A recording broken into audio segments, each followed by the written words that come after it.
Today we are continuing with part 3 of our obesity series. Let's take a small recap into what we covered in the last part. We looked at the scientific method and we looked at the first hypothesis, calories in, calories out hypothesis, and how it failed to explain certain observations that have been seen.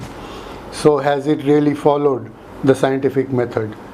One thing of note is that as early as in the year 1893, one Professor Fick had demonstrated successfully that the human body is not a heat engine and therefore the energy balance or the calorie in, calorie out does not apply to it. Today, I am interested in talking about the lipid hypothesis, or to be technically more correct, the diet heart hypothesis.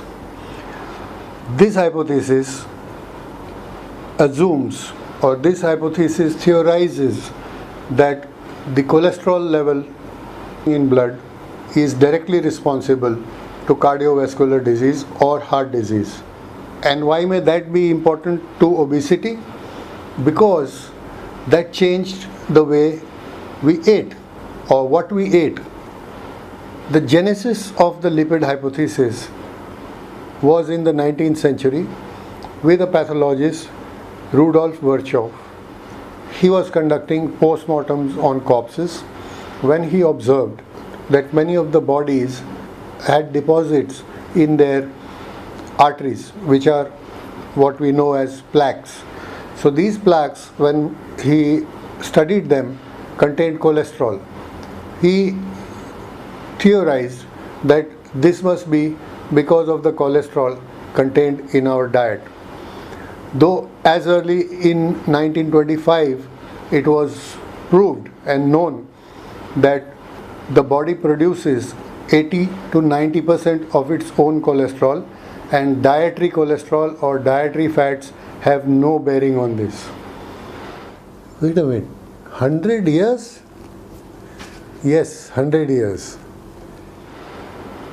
However, the lipid hypothesis continued to grow by various experiments where rabbits were fed high cholesterol foods.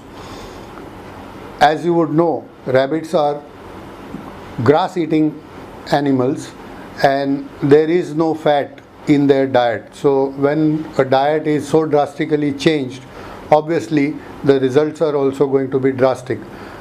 Connecting that to human diet was a fallacy, a flaw. It shouldn't have been done. Then in the late 1950s, there came a Dr. Ansel Keys, who was a physiologist and was studying the food habits of populations across the world. In 1958, he released what is now famously or infamously known as the 7-Nation Study. He charted out the dietary habits of nations and the incidence of heart disease. As you can see, it's a direct straight line and the correlation is very obvious. What he decided to not tell the public was that he had data from another 16 countries, and if you put the data of all the 22 nations on the chart, they were spread everywhere and there was no correlation. Nothing was obviously seen. However, since this was his belief, he wanted people to believe along with him that dietary fat is directly responsible or directly connected to coronary heart disease. There has been considerable debate since the year 2000 whether Dr. Ansel Keys actually hid the data as is popularly understood. I have no complaints against Dr. Keys or whether he hid the data or the data was actually showing what he wanted to show.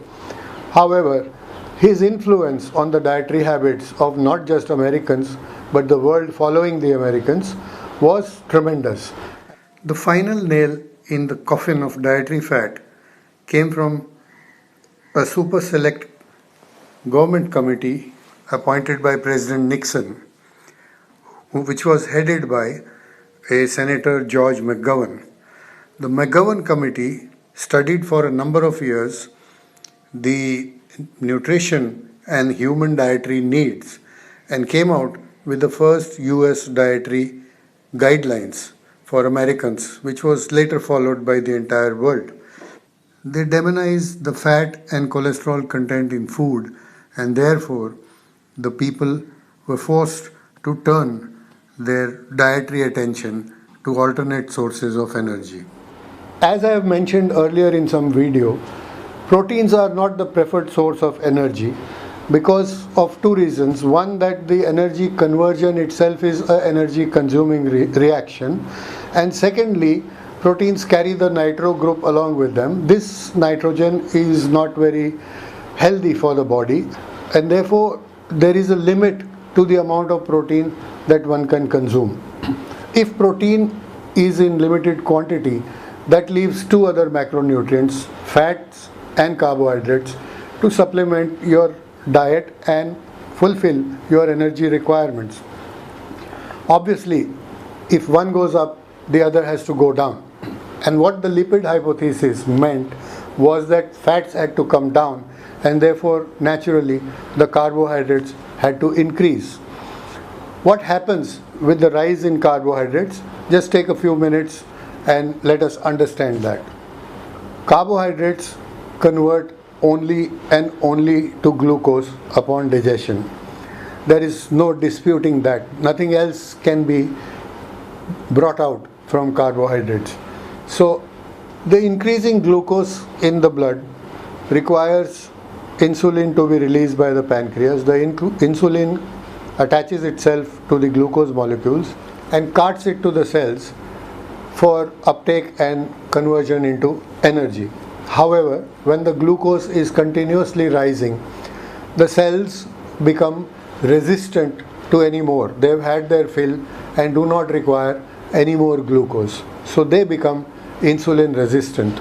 When insulin resistance takes place, what happens is a cascading effect. The insulin arrives at the cell, knocks on it and says, "Come on, open up. I am carrying some glucose to be delivered to you." And the cell says, no, I have had enough. I don't want any more.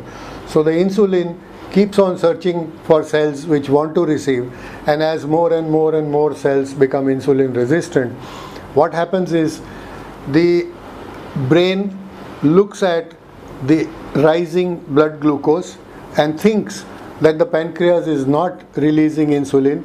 It orders the pancreas to release more insulin because blood glucose is already high or higher.